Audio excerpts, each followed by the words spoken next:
Hello, good afternoon. And tomorrow we will be celebrating Memorial Day. And I know some of us, like Ron, I know who have served in the military. So I'd just like to honor those who have served in the military or served in law enforcement. If you can please stand up so we can recognize you. Anybody?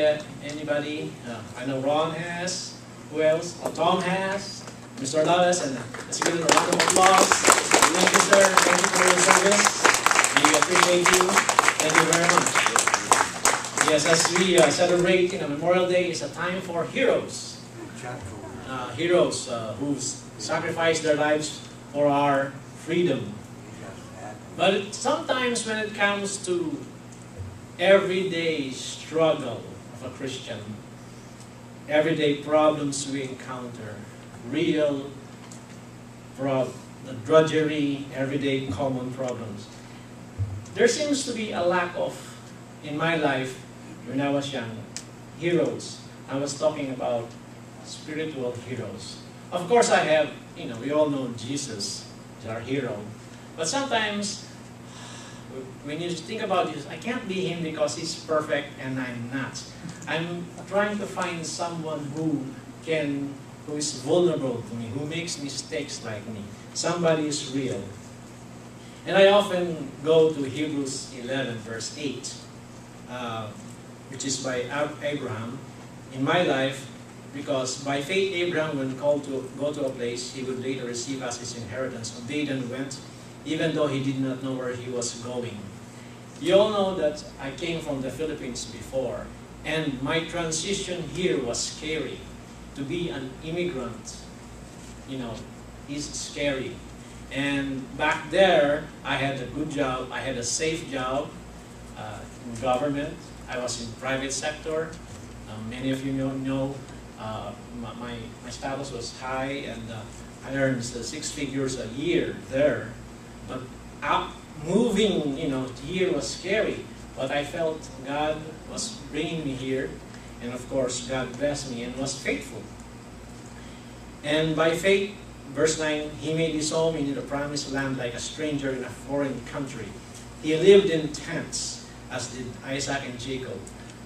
Now, one of my desires when I was young was to have our own home, our own house.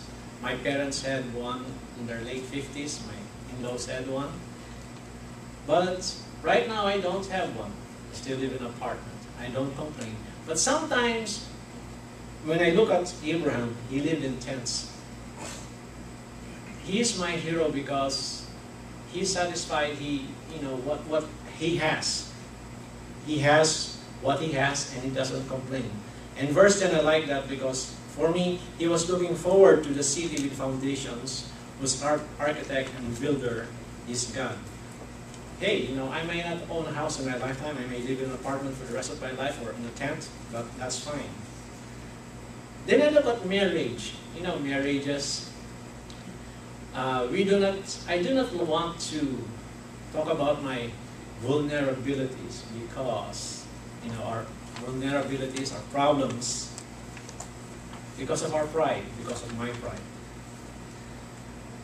Here in the Bible, we don't have much good examples of marriages. But I have seen many marriages in the church who struggle and remain intact. You see, when I was a kid, my dad was a pastor. He doesn't know this, I usually hide under his desk, the big desks before, wooden desk, and he has a table with 3 chairs, him and, counseling. And sometimes, for curiosity, I hide under the desk, and he doesn't see me, and listen. And I hear people's problems, how they, and I hear their problems. And, in my mind as a kid, it's just like, funny. But then I realized that they're going through struggles.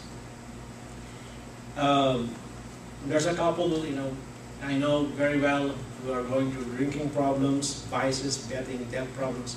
But then I see them, they still remain intact. They are just farmers. They don't have much money. And I wonder, how come they stay together? And then I realized, because maybe they love God, because they love each other. And then I started to emulate them. I started to like them. And they became my heroes. You see, as a kid, when you hear all of these problems, you get scared to get married sometimes.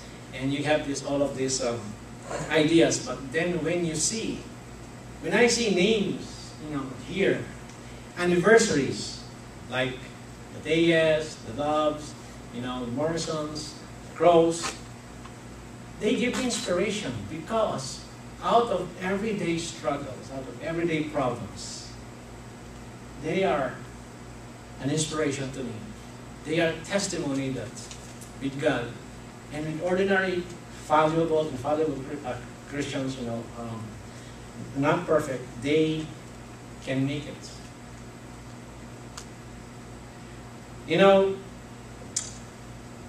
Those who also know me, I have cerebral palsy when I was a kid, and I was blessed. But I also struggled when I was a kid with health issues. But then I met this lady in 2001, she's here, Judy Miada.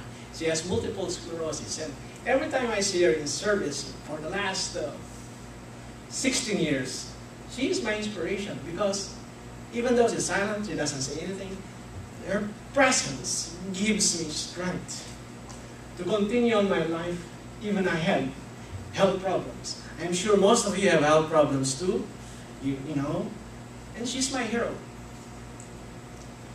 One of the scariest things in the future I'm afraid of is becoming a widower. One of the scariest things, you lose your wife.